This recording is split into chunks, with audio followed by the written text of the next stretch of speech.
Welcome to ज्ञान अड्डा। आज हम लौटे हैं पॉलिटी के लेक्चर्स के साथ में, जिसमें हम इंट्रोडक्शन क्लासेस आज चला रहे हैं। और आज की इंट्रोडक्शन क्लास में हम जानेंगे कि किस तरीके से पॉलिटी को पढ़ना चाहिए, क्या क्या हमें पढ़ना चाहिए। और काफ़ी सारे लोगों को, बच्चों को सुना है, जो स्टूडेंट्स जो होते हैं पॉलिटी का नाम सुन के घबरा जाते हैं। और पॉलिटी एक इम्पॉर्टेंट प्लेस तो रखती है कॉम्पिटिटिव एग्जाम में, तो एक इम्पॉर्टेंट प्लेस है ही उसका। साथ ही साथ में जो प्रैक्टिकल लाइफ है जो हमारी, उसमें भी पॉलिटी की नॉलेज होना बहुत ही इंपॉर्टेंट हो गई है। तो उन सारी चीज़ों के बारे में जो भी डाउट्स लोगों के बारे में होते हैं कि किस तरीके से क्या फंडामेंटल राइट्स हैं, क्या फंडामेंटल ड्यूटीज़ हैं, हमारे राइट्स क्या हैं, राइट टू प्राइवेसी क्या है, राइट टू स्पीक क्या है, right to expression, right to freedom of expression क्या है, right to of the religions, और सारी चीज़ें आपको इस आने वाली वीडियोस में मिलेंगी। सारी डिटेल डिस्कशन किया जाएगा।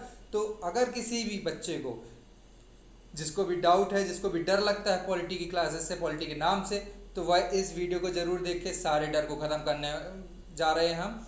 बहुत ही ज़्यादा कॉमन चीज़ें हैं। बस आपको क्या है, आपको प्रैक्टिकली उन सारी चीज़ों को समझना है। जो भी नई नई चीज़ें जो रिलेट हो रहे हैं, नए इशूज़ आ रहे हैं सामने, उन सारी चीज़ों के बारे में जानकारी हम लेते चलेंगे। और उससे अटैच करते हुए हम अपने जो भी कॉन्स्टिट्यूशनल जो नॉर्म्स हैं, जो भी आर्टिकल्स हैं, उन सारी चीज़ों के बारे में समझेंगे। क्योंकि कोई भी आर्टिकल्स आते हैं, कोई भी अमेंडमेंट्स होते हैं, कुछ भी होता है, तो वो क्या होता है, कहीं ना कहीं उसका कुछ बेस होता है, तब जाके वह कोई चीज़ बनती है। तो इस तरीके से हम सारी चीज़ों को बेसिक से एडवांस तक लेकर चलेंगे। इनिशियल पॉइंट से लेके ए से लेके जेड तक की सारी चीज़ों को हम पढ़ने वाले हैं। तो आज के इंट्रोडक्शन क्लास है। आज के इंट्रोडक्शन क्लास में हम जानेंगे कि किस तरीके से क्या क्या चीज़ें हम आगे पढ़ने वाले हैं। और यह चीज़ें हम, जो कि एक अच्छी खासी जानी मानी बुक जो है हमारे कॉम्पिटिटिव एग्जाम के लिए जो प्रेफर करते हैं सबसे पहले सारे टीचर्स, वह है एम लक्ष्मीकांत जी की बुक। उसकी समराइज्ड वीडियोस होने वाली है। तो इसको ज़रूर से ज़रूर देखें आप लोग, और ज़्यादा से ज़्यादा लोगों तक शेयर करें। आप अपने फ्रेंड्स के साथ में शेयर करें, ताकि सारे लोगों को इस वीडियो से बेनिफिट हो पाए। तो इंट्रोडक्शन क्लास को चालू करते हैं और जानते हैं कि क्या क्या पढ़ने वाले हैं। पर उससे पहले हमारे वीडियो को सब्सक्राइब जरूर कर दें और देखते रहें, ताकि हमारे जिस तरीके से जैसे भी नया वीडियोस अपलोड हो, तो आप लोगों को पता चल जाए और आप जानकारी ले सकें। तो इस तरीके से हम आगे बढ़ते हैं। और कॉन्स्टिट्यूशन ऑफ इंडिया इंट्रोडक्शन में सबसे पहले हमारे दिमाग में, जैसे ही पॉलिटी के बारे में सोचते हैं, तो क्या दिमाग में आता है, कॉन्स्टिट्यूशन। अब कॉन्स्टिट्यूशन क्या है, किसी भी चीज़ को, पॉलिटी मतलब कि राज व्यवस्था, राजनीति और राज व्यवस्था को चलाने के लिए, एक व्यवस्थित रूप से चलाने के लिए हमको क्या चाहिए था, एक रास्ता चाहिए था, एक प्रॉपर रास्ता चाहिए था। उसको हमने हमारे भारत में लिखित रूप से जो दिया गया है, वह क्या है, हमारा संविधान है, कॉन्स्टिट्यूशन ऑफ इंडिया।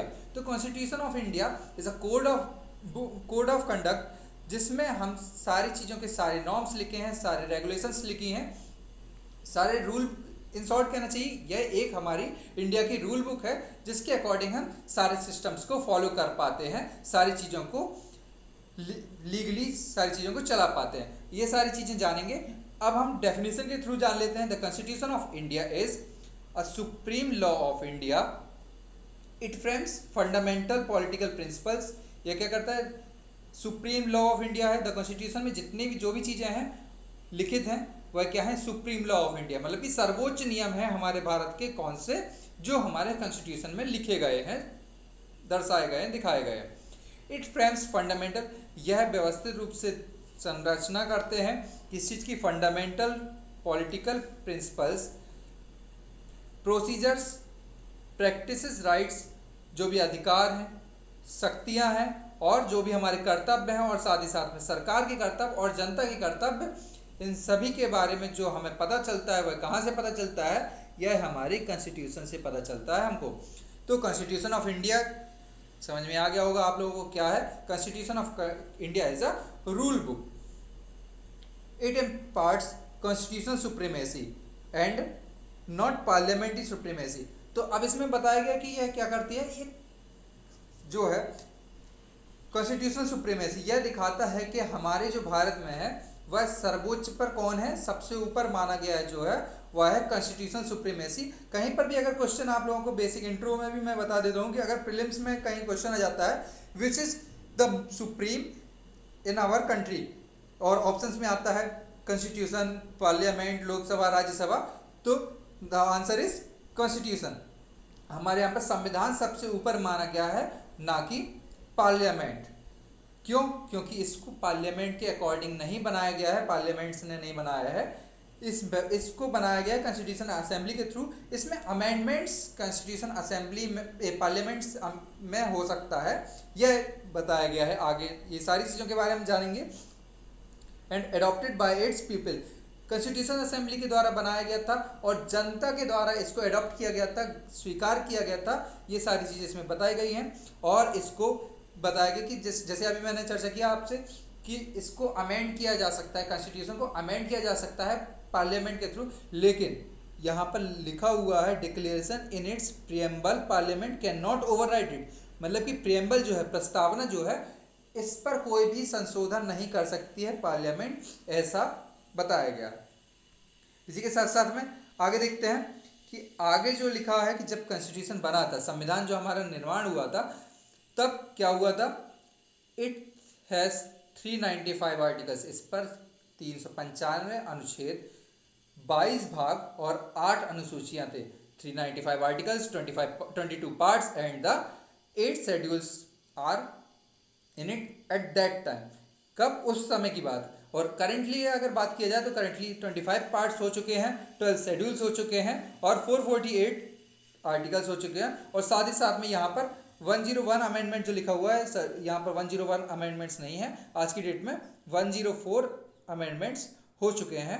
ये बैक डेट की चीज़ न्यूज़ थी, तो 104 अमेंडमेंट्स हो चुके हैं। तो इस तरीके से यहाँ पर ये हमने एक जो व्यू है होना चाहिए, जो हमारा व्यू था कॉन्स्टिट्यूशन का, क्या जो जनरली हमको जानना चाहिए कि पॉलिटी को स्टार्ट करने से पहले हमने जान लिया कि कॉन्स्टिट्यूशन आखिर है क्या और उसमें कितने आर्टिकल्स हैं, कितने पार्ट्स हैं, कितनी अनुसूचियां हैं, ये सारी चीज़ों के बारे में हमने जानकारी ले ली।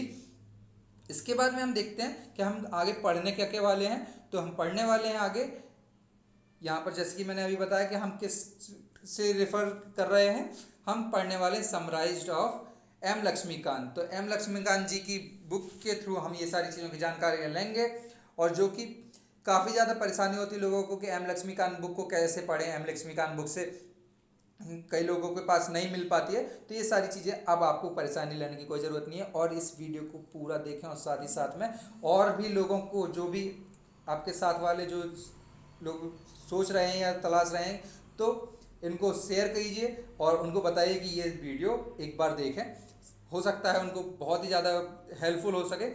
तो पहला पार्ट है हमारा पार्ट 1, शुरुआत कहाँ से हुई, कॉन्स्टिट्यूशनल फ्रेमवर्क, किस तरीके से हमारे संविधान की संरचना होती है, वहाँ से हम चालू करेंगे। तो उसमें संरचना में उसका हिस्टोरिकल बैकग्राउंड कि संविधान बना कैसे, उसके लिए क्या क्या जरूरत थी, संविधान कहाँ से लिया गया, उसके हिस्टोरिकल बैकग्राउंड क्या था, इसके बारे में जाएंगे। साथ ही साथ में making of constitution, making of constitution में पहले डिमांड किसने की संविधान की, फिर उसके बाद में किस तरीके से असेंबली बनाई गई और किस तरीके से ये सारी चीज़ें बनी। फिर कॉन्स्टिट्यूशन के जो मुख्य विशेषता हैं उनके बारे में जानेंगे। प्रियम्बल ऑफ द कॉन्स्टिट्यूशन, बहुत ही अच्छे से ये जान लीजिए कि preamble of the constitution is known as the mini constitution of India, union and its territory, इसके बारे में जानेंगे। Citizenship, fundamental rights, directive principles, fundamental duties, amendments of the constitution, basic structure of the constitution, इन सारी चीज़ों के बारे में हम पार्ट 1 में पढ़ने वाले हैं। और फिर उसके बारे में नेक्स्ट पार्ट 2 है हमारा सिस्टम ऑफ गवर्नमेंट। तो गवर्नमेंट का जो भी सिस्टम है, प्रक्रिया है, व्यवस्थाएं हैं, उनके बारे में जानेंगे कि पार्लियामेंट्री सिस्टम क्या है, फेडरल सिस्टम क्या है, सेंट्रल स्टेट रिलेशन जो है, राज्य और केंद्र के बीच के संबंध जो होते हैं, जो आज की डेट में काफ़ी ज़्यादा जो कोरोना से रिलेटेड जो परेशानियाँ चल रही हैं उसमें काफ़ी ज़्यादा एक इम्पॉर्टेंट रोल प्ले कर रहा है कि सेंट्रल स्टेट रिलेशंस जो है। साथ ही साथ में इंटर स्टेट रिलेशन, स्टेट का, एक स्टेट का दूसरे स्टेट से रिलेशन भी अच्छा होना चाहिए, और सेंटर का स्टेट से रिलेशन किस तरीके से अपना होना चाहिए, उसके बारे में जानेंगे। पार्ट 3 में हम पढ़ेंगे प्रेसिडेंट के बारे में, वाइस प्रेसिडेंट के बारे में, प्राइम मिनिस्टर के बारे में कि प्राइम मिनिस्टर की क्या नॉर्म्स होते हैं, क्या उनके किस तरीके से प्राइम मिनिस्टर को चुना जाता है, उनके अधिकार क्षेत्र क्या क्या होते हैं, सारी चीज़ों के बारे में जानेंगे। Central council ministers, cabinet committee, parliamentary committee, इन सारी चीज़ों के बारे में। और फिर उसके बाद में पार्ट 4 में हम देखेंगे गवर्नर, जो राज्यों में और केंद्र शासित प्रदेशों में जो गवर्नेंस बनाए जाते हैं वह किस आर्टिकल्स के तहत बनाए जाते हैं, और उनके पावर्स क्या होते हैं, उनका टेन्योर क्या होता है, उनका कार्य क्षेत्र क्या होता है, उनका अधिकार क्षेत्र क्या होता है, इन सारी चीज़ों के बारे में। चीफ मिनिस्टर्स का भी जानेंगे, स्टेट काउंसिल्स और हाई कोर्ट के बारे में जाएंगे, इन सारी चीज़ों के बारे में जाएंगे। फिर पार्ट 5 में जानेंगे हम लोकल गवर्नमेंट, जो स्थानीय सरकार होती है उनके बारे में, जैसे कि पंचायती राज व्यवस्था उसमें आती है, और साथ ही साथ में म्यूनिसिपलिटीज आती हैं। फिर हम नेक्स्ट में देखेंगे पार्ट 6 में। पार्ट 6 में देखा है यूनियन टेरिटरीज हम पढ़ेंगे, और scheduled and the tribal area, जो भी केंद्र शासित प्रदेश हैं, और उसके अलावा हम क्या पढ़ने वाले हैं, जो भी विशेष राज्य का दर्जा, मतलब कि विशेष जो क्षेत्राधिकार हैं, जिन पर एक अलग ही ट्राइब्स रहती हैं, उनका जो अधिकार क्षेत्र है उनके बारे में जानेंगे। फिर हम पार्ट 7 में जानेंगे कॉन्स्टिट्यूशनल बॉडी, जो भी हमारे संविधान में बॉडीज बताई गई हैं जो कॉन्स्टिट्यूशन के थ्रू बनाई गई हैं, उन बॉडीज़ के बारे में जानकारी लेंगे। कि यूनियन पब्लिक सर्विस कमीशन जो यूपीएससी है उसके बारे में देखेंगे, स्टेट पीएससी है उसके बारे में जानेंगे, फाइनेंस कमीशन के बारे में जानेंगे, national committees for the supreme court देखेंगे, sorry national committees for the SC schedule caste and the national commission for the ST schedule tribe के बारे में देखेंगे। इस तरीके से हम ये पार्ट 7 में देखेंगे। पार्ट 8 में हम जानने वाले हैं non constitutional body. Non constitutional bodies like जो हमारे कॉन्स्टिट्यूशन में नहीं बताई गई हैं, जो कॉन्स्टिट्यूशन के थ्रू नहीं बनती है, पर कहीं ना कहीं एक अपना रोल प्ले करती हैं पॉलिटिक्स पे या पॉलिटी पर किस तरीके से, तो उनके बारे में जानेंगे। प्लानिंग कमीशन जो है, जो नेशनल डेवलपमेंट काउंसिल है, स्टेट ह्यूमन राइट्स है, लोकपाल एंड लोकायुक्त, इन सारी चीज़ों के बारे में पढ़ेंगे। फिर पार्ट 9 में हम पढ़ने वाले हैं, पार्ट 9 में पढ़ेंगे हम कोऑपरेटिव सोसाइटीज़, जो अदर कॉन्स्टिट्यूशनल डायमेंशन से, मतलब कि किस तरीके से और भी ज़्यादा जो चीज़ें बताई गई हैं कॉन्स्टिट्यूशन में उनके बारे में। तो ऑफिशियल लैंग्वेजेस क्या होनी चाहिए, पब्लिक सर्विसेज क्या होनी चाहिए, ट्रिब्यूनल्स किस तरीके से बनते हैं, और जो हमारा अथॉरिटीज़ हैं, इन सारी चीज़ों के rights of the liabilities of the government, ये सारी चीज़ों के बारे में जानेंगे पार्ट हम 9 में। पार्ट 10 में हम देखते हैं, पार्ट 10 हमारा है पॉलिटिकल पार्टीज़ किस तरीके से बनेंगी, क्या है पॉलिटिकल पार्टीज़ के तरीके बनने के, और उनके चुनाव के इलेक्शंस के बारे में देखेंगे। एंटी डिफेक्शंस लॉ जो हमारा बना उसके बारे में जानेंगे कि एंटी डिफेक्शंस लॉ क्या है, प्रेशर ग्रुप क्या है, फॉरेन पॉलिसीज़ के बारे में जानेंगे। इन सारी चीज़ों का डिटेल डिस्कशन हमारे वीडियो में आगे जो आने वाली है उनमें किया जाएगा। पार्ट बाय पार्ट एक एक वीडियोज़ आती जाएंगी, और सारी वीडियोज़ में डिटेल डिस्कशन करते रहा जाएगा। और फिर उसके बाद में लास्ट है पार्ट 11, जो कि ज़्यादा इंपॉर्टेंट तो नहीं है, लेकिन फिर भी हम डिस्कस सारी चीज़ों को करने वाले हैं।